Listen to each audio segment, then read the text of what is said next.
Good morning some students. हमारा अगला अलंकार है संदेह अलंकार। संदेह जैसा कि नाम से ही स्पष्ट है कि इसमें कोई ना कोई संशय होता है। किसी चीज़ को देखकर जब उसके वास्तविक रूप का निश्चय न हो और उसमें किसी अन्य समान वस्तु अथवा वस्तुओं का संशय हो जाए और यह संशय अंत तक बना रहे, वहाँ पर संदेह अलंकार होता है। अर्थात इसमें जो संशय होता है या हमें जो संदेह होता है वह संदेह अंत तक बना रहता है, समाप्त नहीं होता है, इसलिए इसे संदेह अलंकार कहते हैं।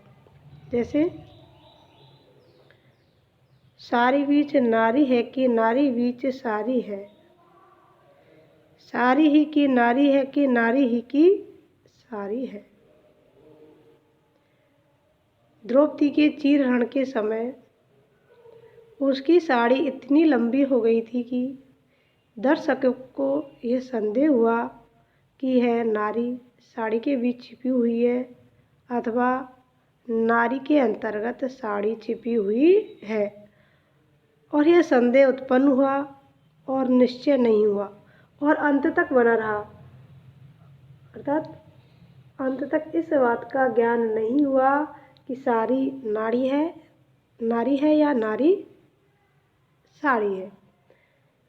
इसलिए यहाँ पर संदेह अलंकार है। अर्थात संदेह अलंकार की मेन विशेषता यही है कि वह संदेह अंत तक बना रहता है और समाप्त तो नहीं होता है, क्योंकि संदेह और भ्रांतिमान अलंकार एक जैसे ही है, लेकिन मूल अंतर क्या है वो मैं तुम्हें बताती हूँ। देखिए, भ्रांतिमान अलंकार जहाँ अत्यधिक सादृश्य के कारण जहाँ अत्यधिक समानता के कारण उपमेय में उपमान का भ्रम हो जाए, वहाँ पर भ्रांतिमान अलंकार होता है।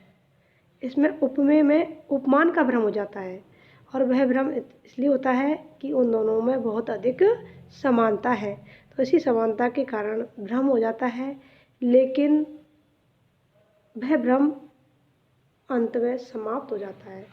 अर्थात जब वास्तविकता का ज्ञान होता है तो उनका वह भ्रम समाप्त हो जाता है, इसलिए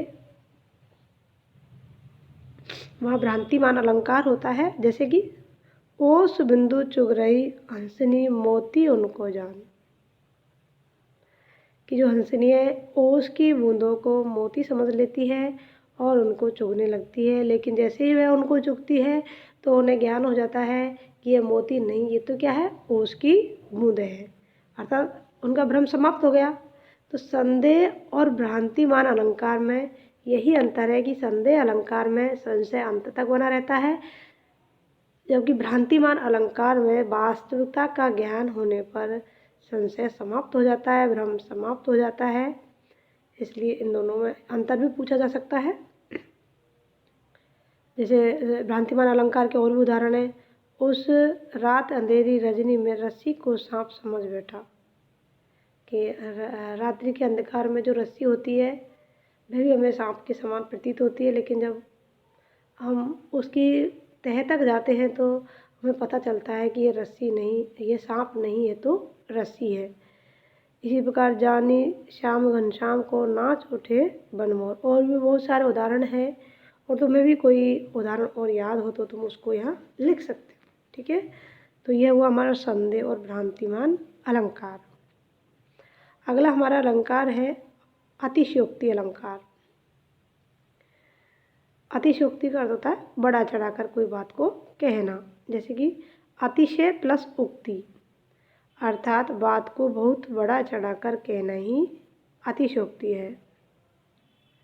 कभी किसी वस्तु का वर्णन करना चाहता है लेकिन वह उसे सरल ढंग से नहीं अपितु उसकी विशेषताओं को बढ़ा चढ़ाकर कहता है तो वहाँ पर अतिशयोक्ति अलंकार होता है। अतिशयोक्ति अलंकार में वस्तु का बढ़ा चढ़ा करके वर्णन किया जाता है। जो विशेषता उनके अंतर्गत नहीं होती है उनको भी ज़बरदस्ती उसमें ठूस दिया जाता है। इसीलिए कहा जाता है अतिशय प्लस उक्ति, अर्थात बात को बढ़ा चढ़ा करके कहना। उदाहरण के लिए, हनुमान की पूंछ में लगन न पाई आग, लंका सिगरी जल गई, गए निशाचर भाग। इसमें हनुमान की पूंछ में तो आग लग नहीं पाई, इसके पहले ही लंका जल गई और राक्षस भाग गए, अर्थात कारण की पूरी कार्य हो गया। जबकि जब हनुमान की पूंछ में आग नहीं लगी तो लंका कैसे जल गई। तो इस प्रकार यहाँ पर इसको बढ़ा चढ़ा करके दिखाया गया है, इसलिए यहाँ अतिशयोक्ति अलंकार है। अगला जो उदाहरण में भी तुम देख सकते हो, देखो, भूपति तेरे दान से याचक बने कुबेर। इसमें राजा की दानशीलता को उभारना चाहता है और वह भी बहुत ही बढ़ा चढ़ा करके। अब जो अतिशयोक्ति अलंकार है वह 7 प्रकार का होता है। वैसे एग्ज़ाम में पूछा नहीं जाता है, फिर भी हमें इनका ज्ञान होना चाहिए। इसलिए जो अतिशयोक्ति अलंकार के 7 भेद है वो इस प्रकार है। पहला है संबंध अतिशयोक्ति, दूसरा असंबंध अतिशयोक्ति, रूप का अतिशयोक्ति, भेद का अतिशयोक्ति, चपलातिशयोक्ति, अत्यंत अतिशयोक्ति और अक्रमता अतिशयोक्ति। पहला है संबंध अतिशयोक्ति। संबंध अतिशयोक्ति अलंकार वहाँ होता है जब दो वस्तुओं के बीच संबंध नहीं होने पर भी जबरदस्ती संबंध बतलाया जाता है कि दो वस्तु है, उनके बीच बिल्कुल भी संबंध नहीं है, लेकिन ज़बरदस्ती वहाँ संबंध स्थापित किया जाता है, तो वहाँ होता है संबंध अतिशयोक्ति अलंकार। जैसा कि इसके नाम से स्पष्ट है, संबंध अतिशयोक्ति, अर्थात संबंधों में अतिशयोक्ति होना, ये संबंध अतिशयोक्ति अलंकार होता है। जैसे पंखुरी लगे गुलाब की, पहिरे गात खरोच। पंखुरी लगे गुलाब की, पहिरे गात खरोच।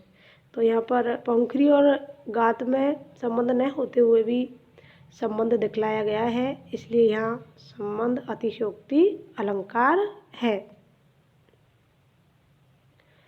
असंबंध अतिशयोक्ति, जहाँ संबंध होते हुए भी संबंध नहीं होने की कल्पना की जाती है। ऊपर का तो ये था कि ज़बरदस्ती संबंध दिखलाया जा रहा था, और असंबंध में है कि जहाँ संबंध होते हुए भी संबंध को नकारा जाता है, वहाँ पर असंबंध अतिशयोक्ति अलंकार होता है। जेई बर बाजी राम अवसारे, तेई शारदा ने बरनई पारा। ठीक है, तो यहाँ संबंध होने पर भी उसके संबंध को नकारा जा रहा है, इसलिए यह असंबंध अतिशयोक्ति अलंकार है।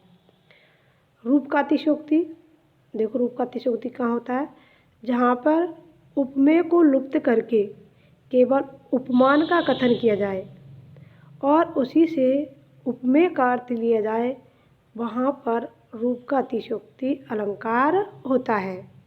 किसको? उपमेय को तो खत्म करके केवल उपमान का ही कथन किया जाए और उपमान को क्या मान लिया जाए? उपमेय मान लिया जाए। जैसे कि उदाहरण के लिए देखिए, भमर छपान हंस पर घटा। ठीक है, समझ आ गया होगा, भमर छपान हंस पर घटा।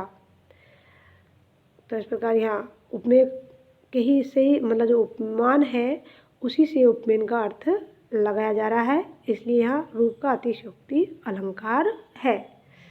अगला है भेद का अतिशयोक्ति अलंकार,